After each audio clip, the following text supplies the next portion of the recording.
I think you have to acknowledge the recording. I'm sorry. I'm not used to Teams yet.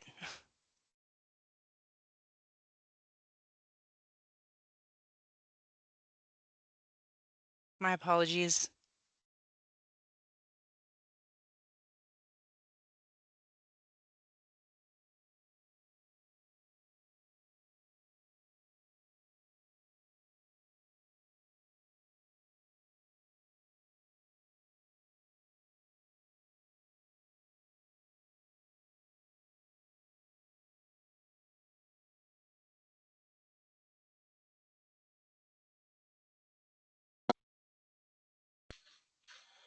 All right, guys, we're about to get the meeting started again. It is being recorded. My name is Jermaine Gregoire, Staff Service Analyst. We're doing this meeting because we haven't had one since April, since Raven been out. I was asked to host this meeting. Today is the Cultural Competency Committee agenda. Let me share my screen right quick.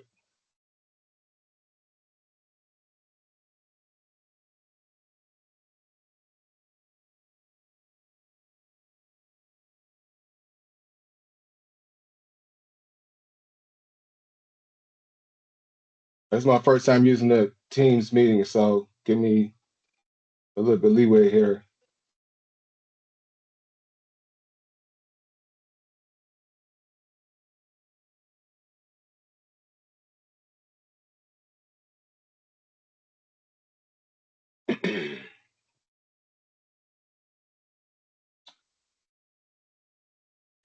I can share the slideshow if you like, or the agenda. I have them both open. I was just...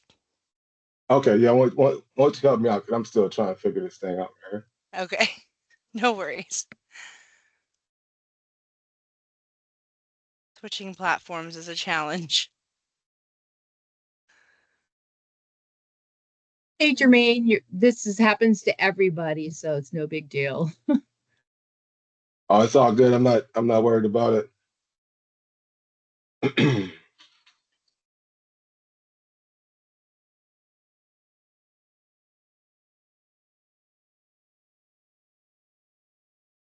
should have tested it out before before I pulled the car off the lot. Should have gave it a test drive.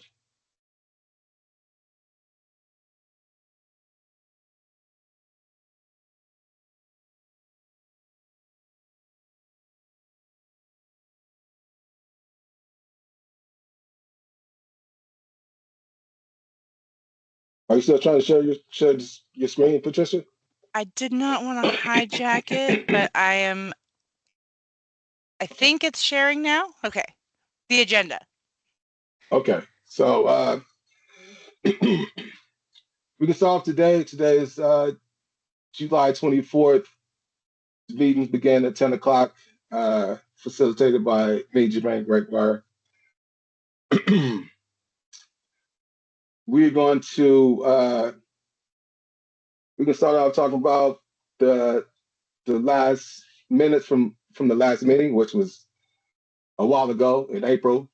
Some of the issues that was not taken care of. The competency committee final plan and training, how to identify the needs for inclusion plan in the workforce, including the bylaws. So objective one was to create an inclusive plan, intercultural competency proposal. I'm not sure if Raven got that started yet, but we can try to catch up on everything. The next issue we was working on was the tablecloth and the canopy colors for the Cultural Competency Committee and a logo. I haven't heard anything yet, but we do have a guy that works with us that does make logos. So once we have everything figured out, I could talk to him about getting his logo made. And then training for the multicultural mobile crisis response team. working with tribal communities, training management on cultural diversity, the cultural events in our community, any cultural outreach at our centers, or agencies or organizations, locations, times, and planning. I don't have any of that information at the moment. We can try to figure that all out. Again, uh, support diverse populations, unhoused, disparities in health, cultural training. Uh, so we need to keep that going. I know I went to a meeting for indigenous people and talk about the things that was going on. I was only invited to one meeting, so I'm not sure what's our next step going to be with that. If anybody here know anything about it, just please jump in. If anybody can help out, please join in. Let me know. And the final issue that I remembered was peer support centers for African American people. I know Brandon Cole said he was into it, but I haven't heard anything from anybody about it. All right, so let's jump to the PowerPoint. All right, one sec. Let me get it up here.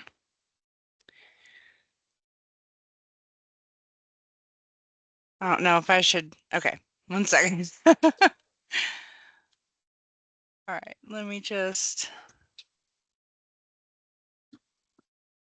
Can you guys all see the slides and not the editing screen? Yep. Perfect. All right, so again, welcome everybody to our July 24 Cultural Competency Committee meeting. Today we'll be recognizing key cultural observances from June and July and discussing how we can better promote equity, inclusion, and cultural awareness in our county.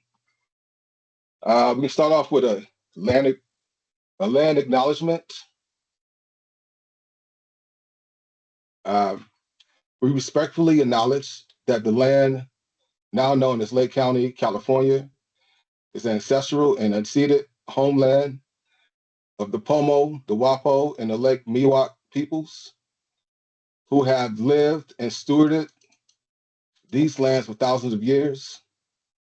We honor their enduring connection to the land, the water, and traditions of this region. We recognize the ongoing presence of sovereign tribe nations, including the Big Valley bands of Pomo Indians, the Robinson Rancherio of Pomo Indians, Alim Indian Colony, and the Pomo of Upper Lake, and other tribal communities who continue to contribute to the cultural and environmental vitality of Lake County. In offering this land acknowledgement, we commit to learning from indigenous perspective and supporting efforts toward truth, reconciliation, and justice.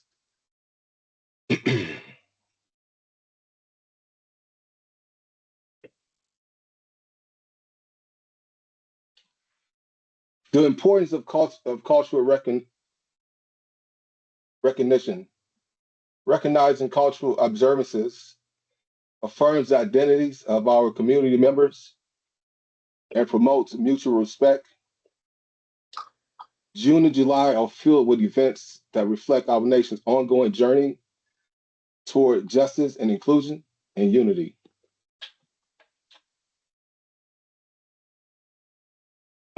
So in June, June was Pride Month. Uh, does anybody know how Pride Month got started? The backstory on that?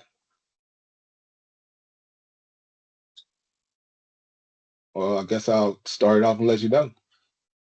Uh, the Stonewall Uprising began in the early hours of June 28, 1969, at the Stonewall Inn, a gay bar in New York City's Greenwich Village. At the time, police raids on LGBTQ plus establishments was common, uh, often resulting in arrests, uh, harassments. However, on this night, patrons of the Stonewall Inn, many whom were Black and Latino X LGBTQ plus youth, fought back against police during the raid. The resistance sparked several days of protests and clashes with law enforcement.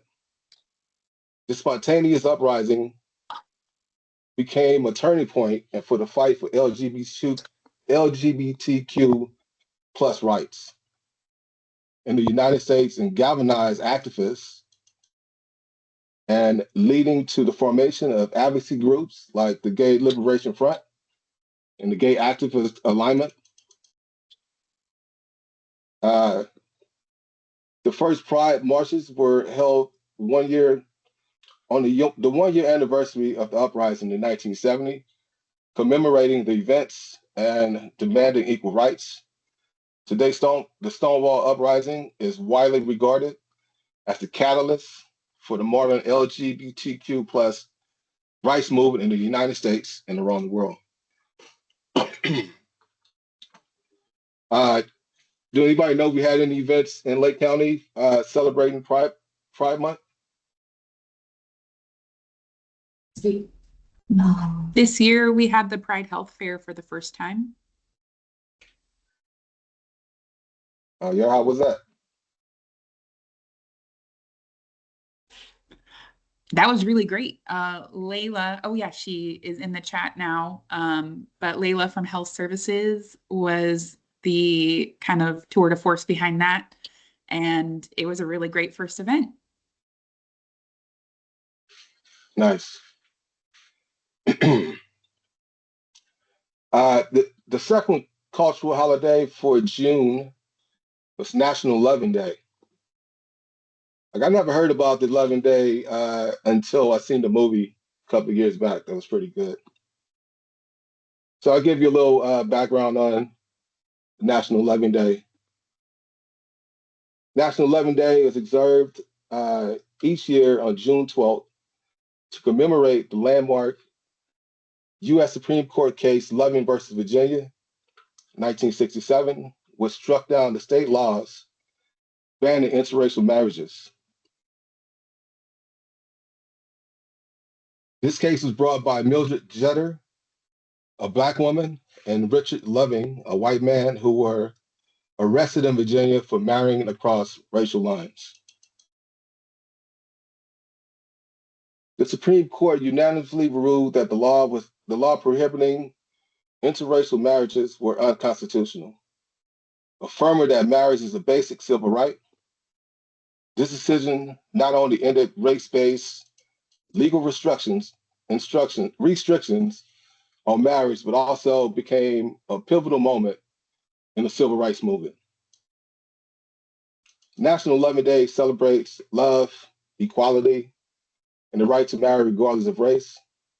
It also serves as a reminder to the ongoing fight against racial discrimination and promotes conversations about racial justice, inclusion, and acceptance in modern society. Now, when this law first came in effect, it was more about keeping Black men from marrying white women, but it was also about because back in the day, Black women was getting raped by white men, and it was kept on the under because they lived their lives and families and was judges and doctors and all that stuff. But since they didn't want it out in the front, so they had a problem with this type of marriage. But nowadays, it's widely accepted and it's the norm in society. Anybody got any comments on that?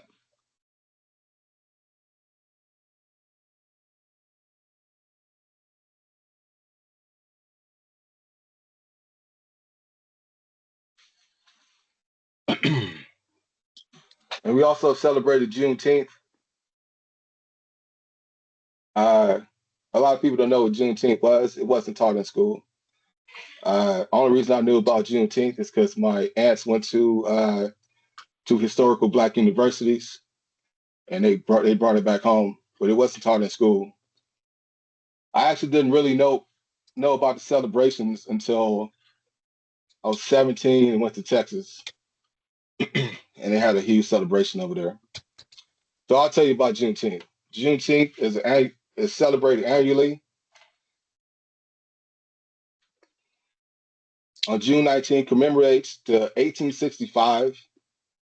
in 1865 when Union General Gordon Granger arrived to Galveston, Texas, and announced the end of slavery. This was 2.5 years after the Emancipation Proclamation was issued by President Lincoln. Although the Emancipation Proclamation became official in January 1st, 1863, many enslaved people in remote areas like Texas was not informed or freed until federal troops enforced the order. Juneteenth marks the true enforcement of freedom for the last enslaved African American people in the United States. This holiday has long been a day of reflection, celebration, and community among Black Americans, often observed with parades, cookouts, music, education, remembrance. In 2021, Juneteenth was finally made an official holiday, official federal holiday, symbolizing progress and the continued commitment to racial justice and equality in the United States.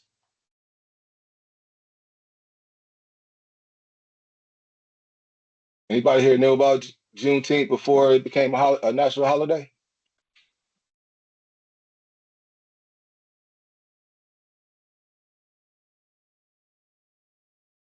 I did. I did not. Most people didn't because it wasn't taught in school. Like, nobody knew about that. I knew about They kept. Thank you. They they kept people. They had these people working for extra 2 years, 2.5 years, free labor. They just didn't tell them. And Jermaine, follow up on that comment.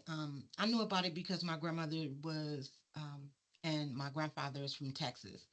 Um, well, my grandmother migrated to Texas, but my grandfather was born and bred in Texas.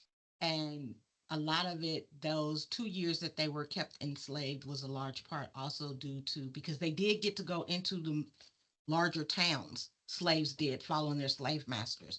But the problem was, and there was notices posted because um, President Lincoln made them post the notices up that the emancipation was law. But what happened is because a lot of slaves did not know how to read, they didn't understand those notices that were posted. Although they were mandated to be posted, most slaves couldn't read. So although they seen them, they didn't know what they were looking at. So they couldn't even follow Right. up on that. So that was another portion of why they were held enslaved. And of course, slave masters didn't tell them because they could get away with it at that point. So yeah, that was Correct. bred into me. Thank you.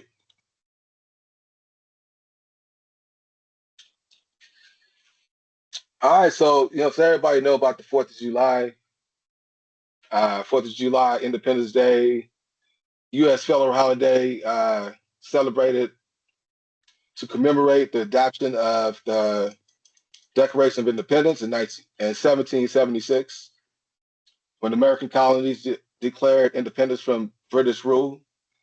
Traditionally, this day is marked with fireworks, parades, barbecues, uh, displays of celebrating American freedom and democracy.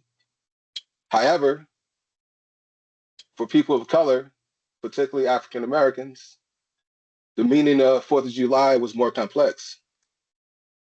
In 1776, when independence was declared, enslaved Africans remained in bondage, and indigenous people were being displaced and subjected to violence.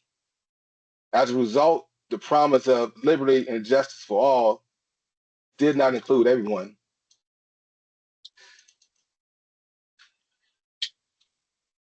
Frederick Douglass, in his 1852 speech, What to a Slave is the 4th of July, challenged the hypocrisy of celebrating freedom in a nation that still enslaved millions.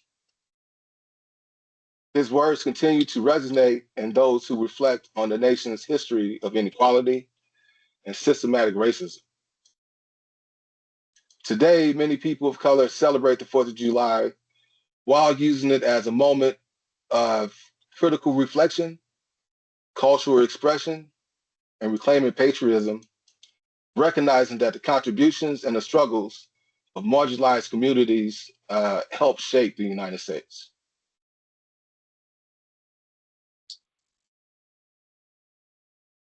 Any comments, feedback?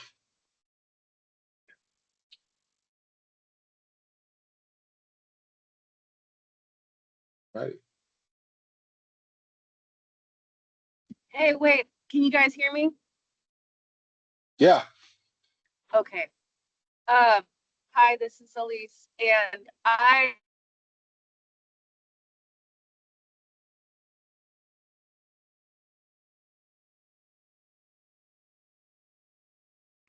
uh, anybody heard that, Turner? Elise, you're going What? in and out. I didn't catch it. I'll put it in the chat.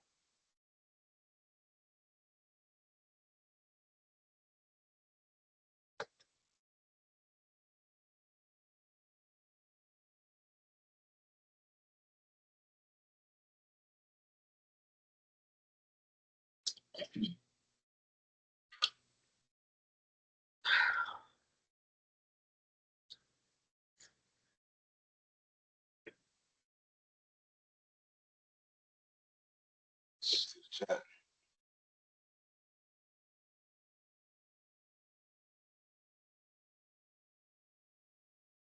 Chat.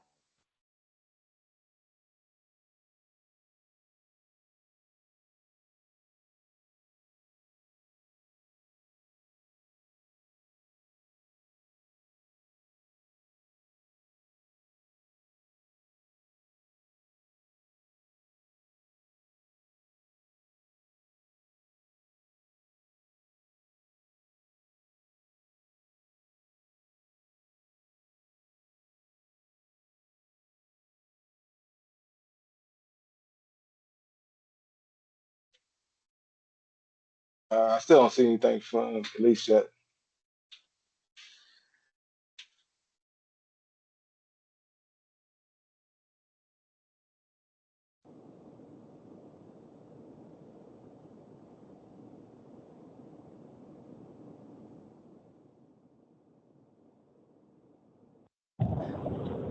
Do you want to go to the next slide, Jermaine? And when Yeah. she gets it in there, I'll go ahead and call it out and read it for you. Actually, Okay. I called in. Can you hear me better now? Oh, there you Yes. are. Okay. Sorry about that. I'm on the road. So I was asking if anybody knew who Nat Turner was, and assuming a lot of people might not, I will tell you that he was an enslaved person who worked, I cannot remember where exactly, I want to say it was in Louisiana. However, he led a revolt, led an uprising, and again, pretty successful against white colonizers and plantation owners. And there's a good movie about it as well. And it ultimately, I think, they were afraid of that from the very beginning, right? Because there was a knowledge that there was literally millions of enslaved people, and if they were to come together, they would be formidable. Turner's Rebellion in Virginia in 1831. Appreciate you, John. And so he was actually ultimately caught. And I learned recently that a lot of things they don't teach you about what colonizers did this is pretty gross. So trigger warning. Birth of a Nation. Thank you, Michelle. It's really good. They ate him. So that was that was not an uncommon practice, to eat enslaved people, which is beyond horrific.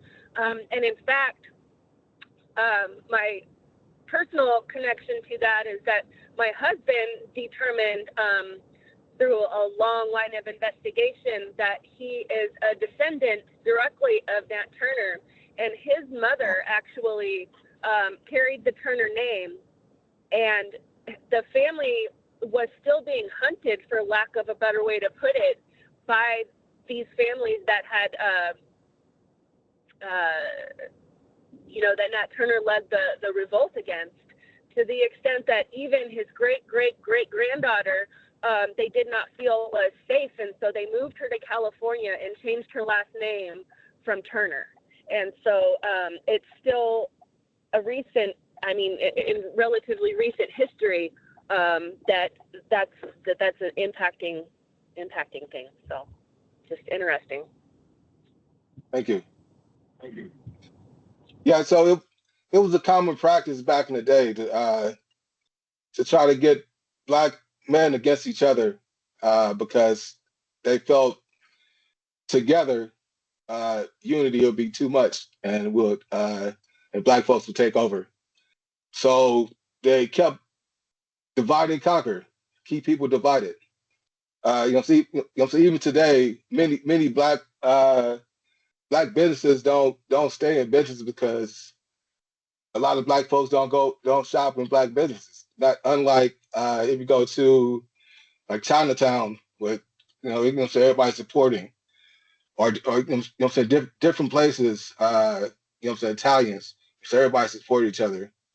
But Black folks it was ingrained in them to fight each other, all the way from they had the house Negroes and field Negroes, light-skinned people, dark-skinned people, that kept them fighting each other, so they won't get on top. And when they did, places like Tulsa, Black Wall Street, and Black people start building up wealth, and they burned it down. So yeah, a little bit of history. So back to the mental health side of things. Let me,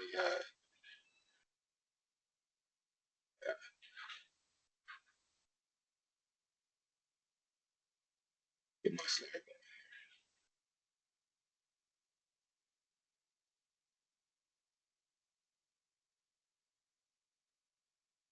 I can't get my slide.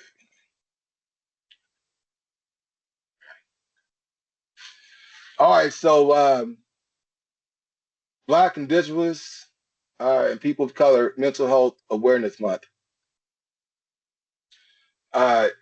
This is very important to me. At least send this out in the newsletter. It's so important because many Black people were ingrained to just keep things to yourself.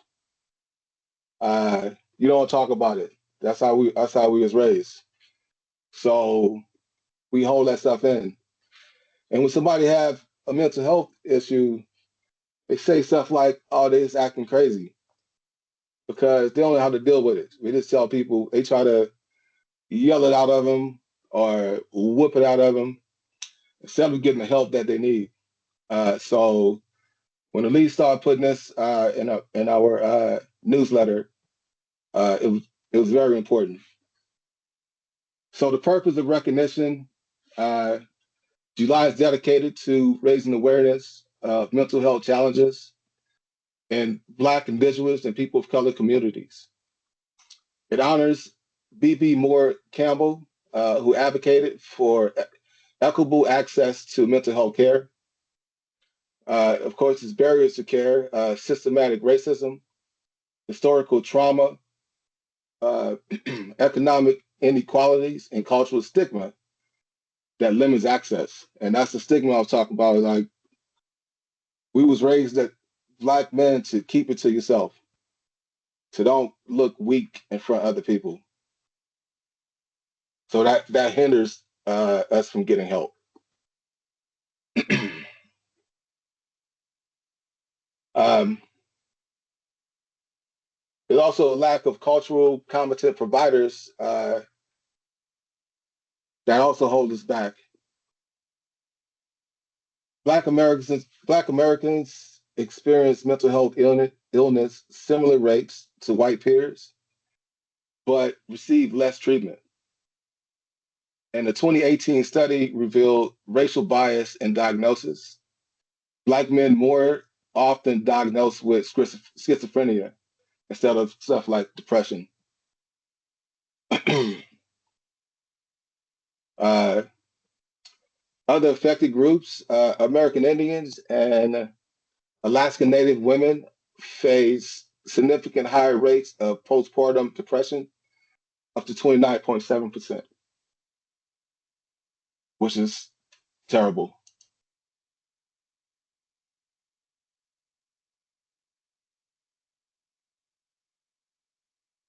They also have the impact of small communities. Limited resources in areas like Lake County amplifies these issues.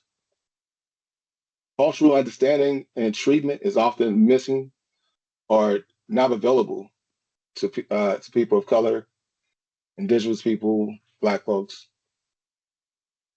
So our commitment, and Elise is very adamant about this. Lake County Behavioral Health Services promotes cultural-rooted, trauma-informed, and inclusive care. Healing starts when individuals feel seen, heard, and understood. So it's a call of action to join us advocating for equity, culturally responsive mental health services throughout the year. So this is important to me because I have a nephew, my godson, has some mental health issues.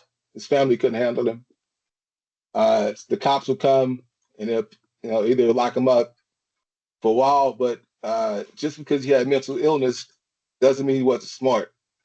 So he's smart, so he'll get back out and get on the streets and that and start doing this as some crazy things and causing issues in the community. And last July, I got a call that he was murdered over $20 when he was having an episode.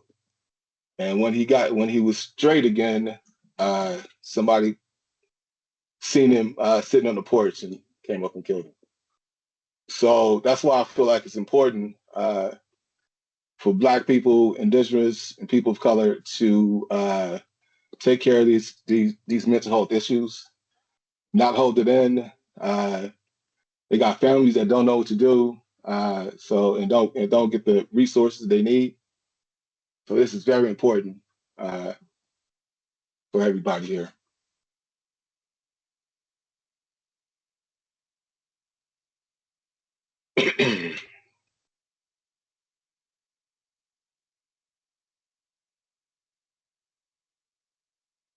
There's some good stuff in the chat here.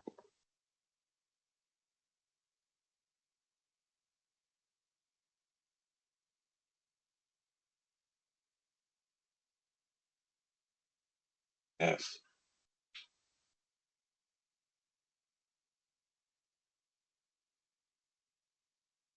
Anybody want to comment on that? I will. Everybody seems to be so quiet. I agree. When it comes to mental health and for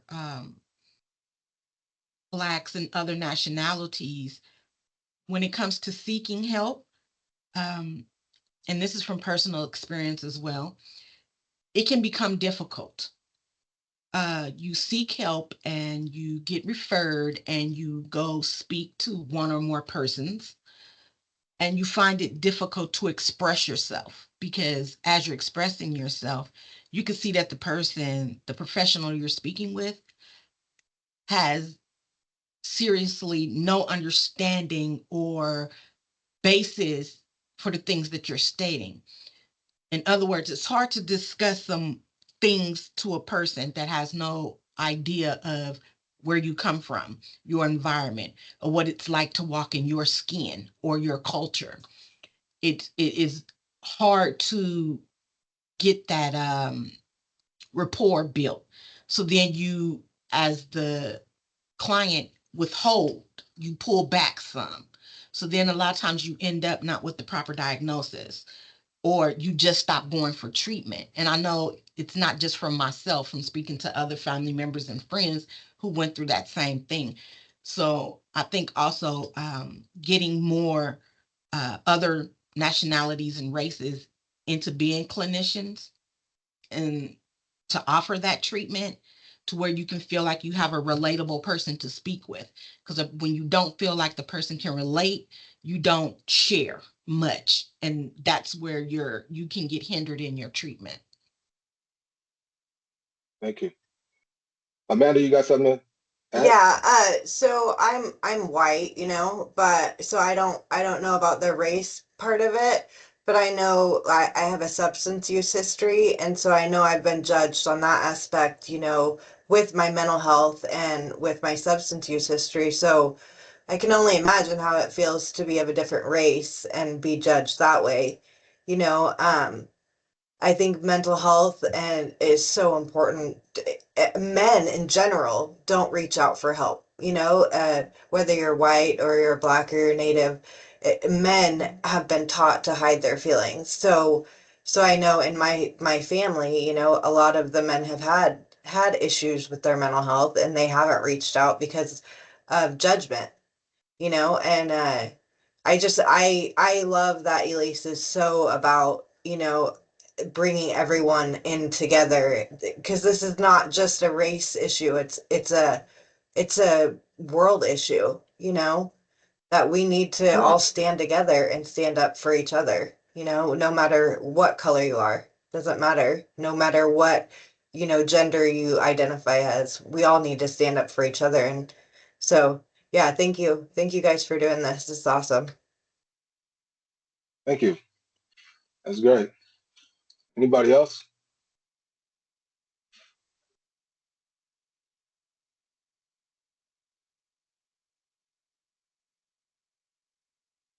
Oh, and Jermaine, sorry about Uh-huh. your godson's death. I'm sorry, I didn't know that happened to you. So I wanted to say sorry for your loss. Thank you. You're welcome. Yeah, that's pretty rough. Uh, and what made it harder is his family didn't know how to handle him. Like even my brother, you know, he didn't know how to talk to him. And I probably didn't back in the day either, but I worked for Tele Living Choices for like 4 years dealing with clients. So I was able to start to understand a lot better, uh, see triggers, notice changes in the eyes and the way the facial expressions. I learned to pick all those things up. A lot of my family didn't know how to do that and didn't understand when he's having some mental issues. They would say he's acting crazy.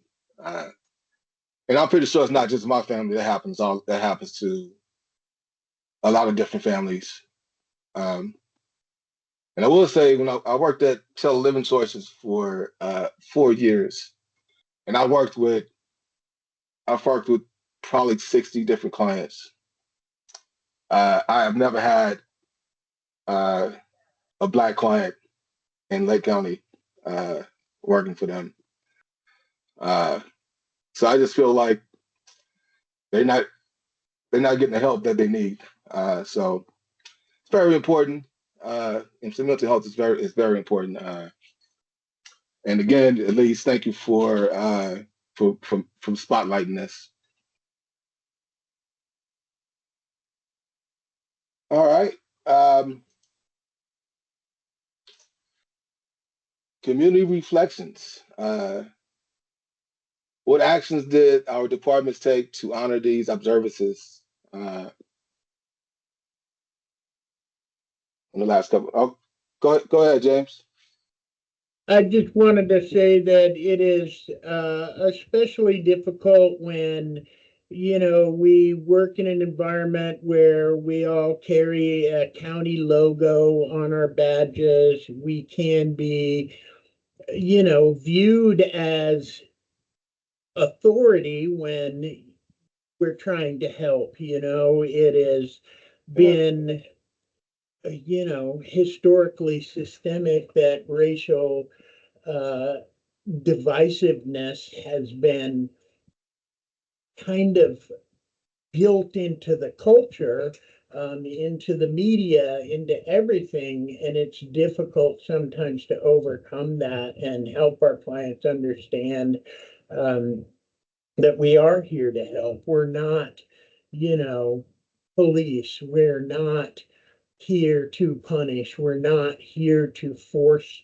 individuals to do anything. We're here to help, and we want to be able to understand the difficulties that people face culturally, economically, and really be able to reach out. And the more diversity we have in our team building, the more diversity we have at the front desk where individuals come in and see their first, uh, where they have their first meetings with staff. Um, it helps, and it will help to build that inclusiveness in all of our team support. And in rural communities, it's even more pronounced than it is in communities where there's much more diversity in the population and much more diversity in the social systems that support the citizens. Thank you, James.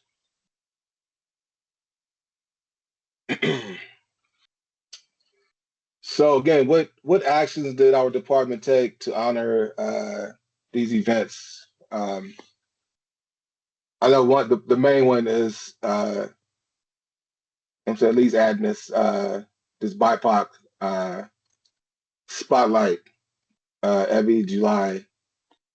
That's important. And Megan, then you said we who did the Pride Day event? Was that us or was it another agency? That was Lake County Health Services. And then Layla also thankfully reminded us there was the Pride Prom through Redwood Community Services as well. For sure. Yeah, I think we need to be more involved in things that's going on around us in our county. And so I'm for one, I don't get involved as much as I should because of time management issues. I'm still working on that. But I think we all should make a little effort to, to help out and join as many events as we can to help people out in Lake County.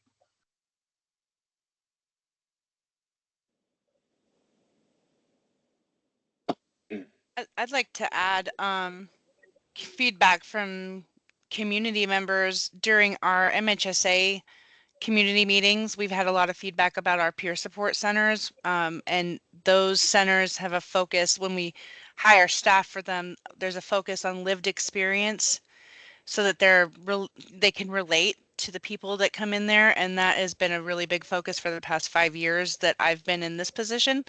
We get a lot of good feedback from the peer support centers, and it's because they're peers and they've been there. We don't have representation from every community in the peer support centers yet, but it is definitely a focus, and the community has definitely shown appreciation for what the centers offer in regards to Patty, relatability. thank you for lifting that up. That's true. Is there room for more? Of course. One other thing that I did want to take an opportunity to highlight with regard to cultural competent services is that there's a new traditional healing benefit. This is a pilot program where you can bill Medi-Cal for the implementation of traditional healing practices as those are defined locally.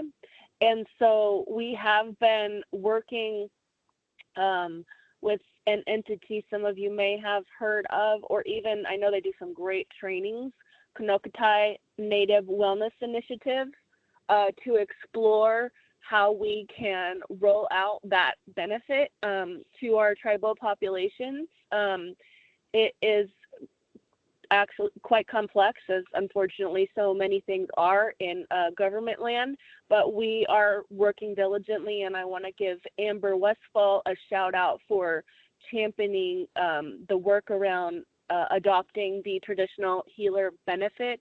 I also want to highlight that last week we executed a $1 million contract with Kanokatai Native Wellness Initiative from the opioid settlement funds for them to do work around the Elevate ED program, which is essentially a program to go in and do prevention, outreach, education for Native youth around opioid use, misuse, poisonings, things of that nature. We, a couple of years ago, issued a joint press release with many other organizations, schools, around the rash of deaths that were occurring from opioids of our youth, and particularly our Indigenous Native youth were overrepresented in those who died but from opioids, whether intentionally or as a poisoning. And so I'm really pleased that now, it took us a couple years, but we're leveraging these opioid settlement funds. The first big contract we awarded out of that was to address that specific issue. Awesome.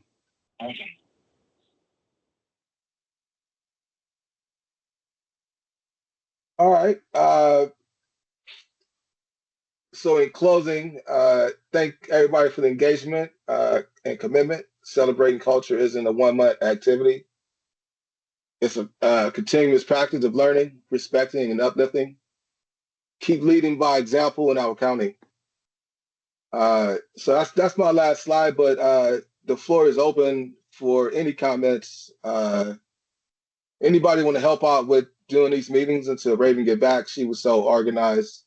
I was trying, I had a lot going on. So if anybody got any comments to make this better, anybody want to help out, reach out to me. I don't know a lot of some community partners, but I'm open to meet with anybody that want to meet with me and try to get this as great as possible, because I know it's very important. It's important for Elise and Chrissy for us to get this going again, because we missed a couple of months, and we need to keep it going. So just reach out to me. Actually, Go ahead, Jermaine, sorry, go ahead. Oh, go ahead. You actually were right on schedule. These meetings are typically held quarterly, and the last one was in April, and it's July now. So you managed to pick it up right on time. So good job. Okay. Thank you. Well, again, if anybody want to help out, if anybody got anything we want to start talking about for our next meeting, reach out to me. I'll start putting something together, and unless Raven is back. This is her thing, but I'm here helping out as much as I can. So thank you. Oh, Layla, you had something you wanted to say. Yes. Hi, Jermaine. I'm Layla Romero. I'm the Health Equity Coordinator at Lake County Health Services, and I would love to help you out with these meetings if you'd like.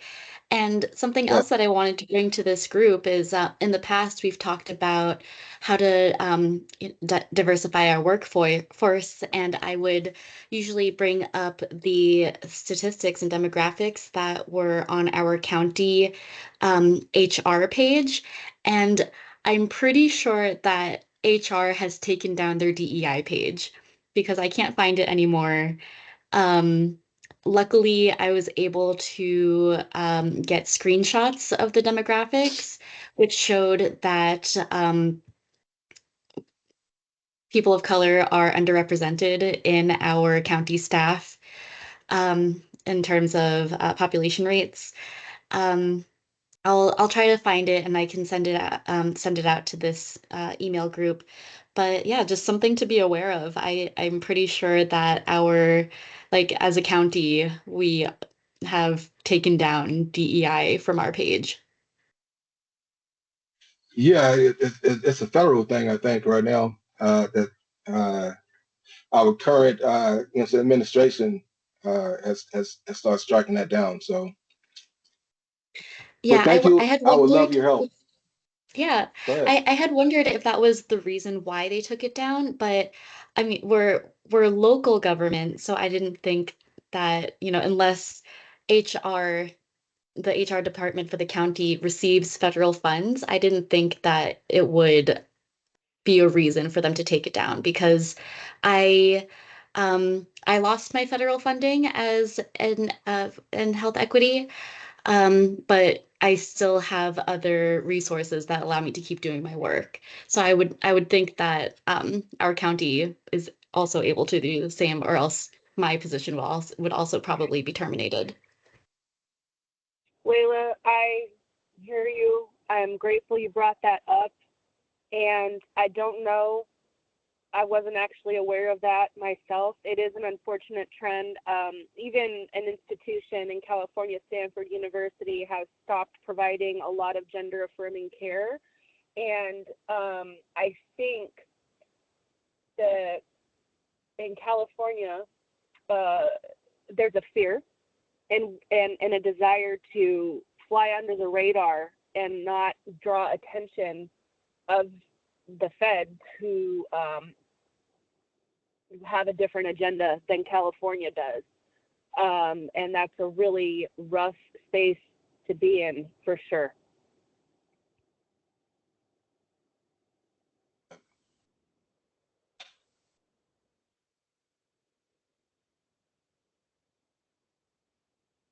One Any other also thing I'd comments? like to, this is kind of, I don't know that it goes here, but I, for some reason, feel compelled to share.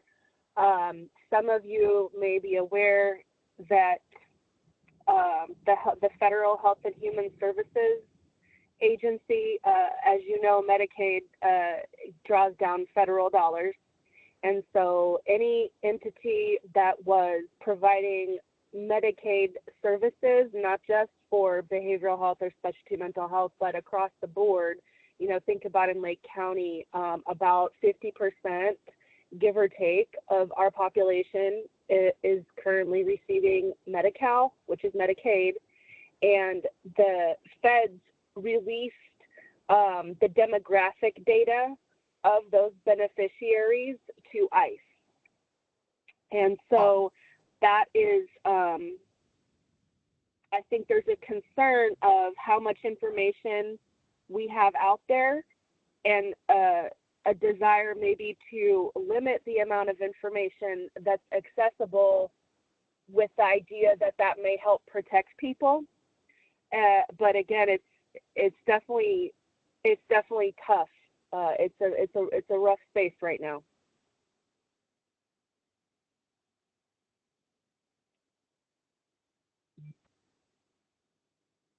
Lori, you got something to add? Yeah, I just well, Lisa kind of touched on some of what I was just thinking too, but dealing with different contracts and everything else, it's been kind of touchy for, it's like, so federal funding could be cut, even though we want, like when I was looking for information to help with things like ICE or different stuff, when I was requesting different things, they were even different people in different places that I contacted had mentioned that it was really a touchy subject, and because of people's fear of federal funding or just again, the ICE, like I was even looking for information with that, and people were resistant or we're not going to touch that.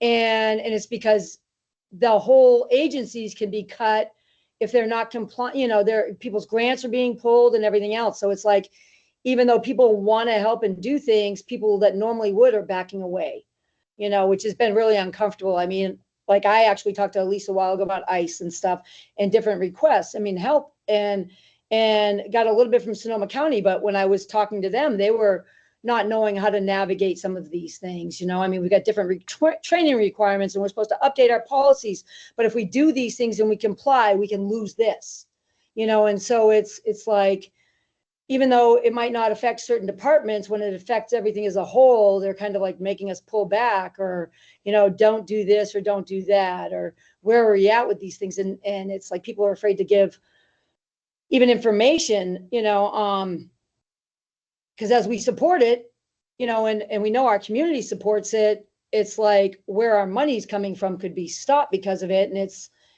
And then it would hurt so many more. But, and I had questioned it when the Medicaid information was giving out, because we've had illegals in residential treatment, what could I do or what should I do or anything?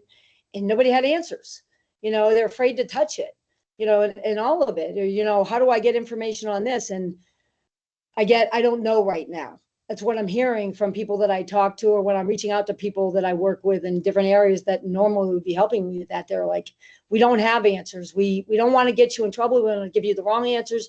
So we're just telling you we don't know, and so I don't think that anybody's doing, like it coming down off the website is probably because of a overall situation that's necessary to not affect and impact everybody.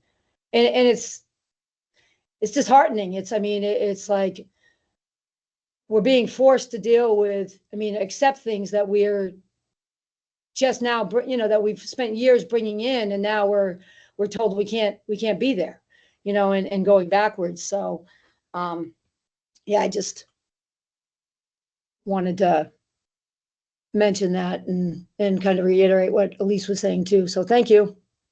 And thank you guys for what you're still putting this out there and everything else and making sure the information is there. Appreciate it.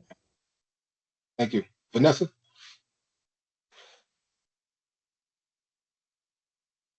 I think you're muted, Can't hear Vanessa. you.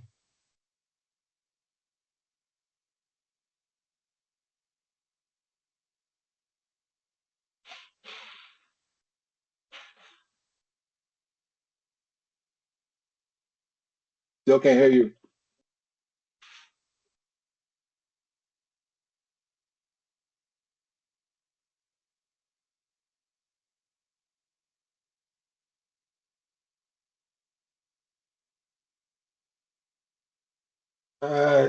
Anybody else got something until Vanessa gets back?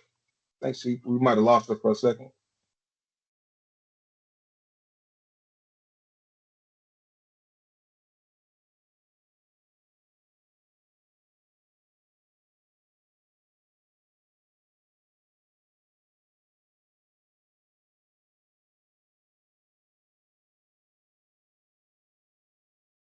Vanessa?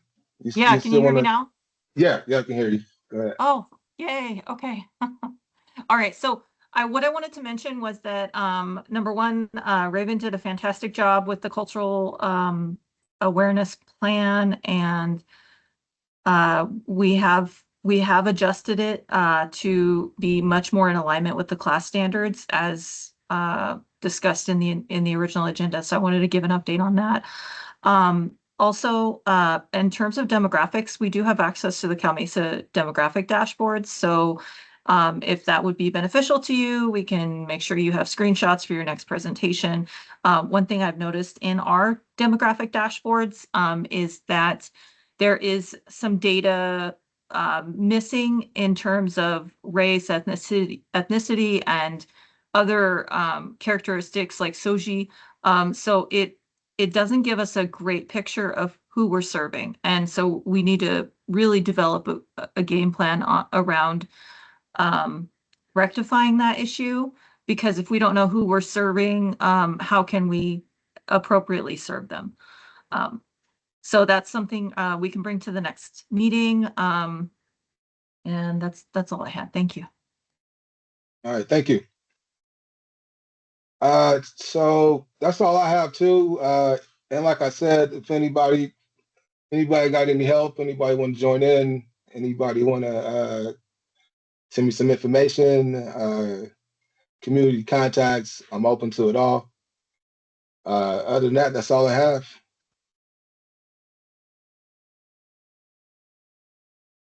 All right. Well, Have a good thank you guys. afternoon. Thank you. Have a good afternoon. Y'all have a good day. Thanks, Jermaine. You did a great job. Appreciate it. And we didn't even miss the schedule. So awesome. All right, cool. I'm gonna stop recording, and then the next one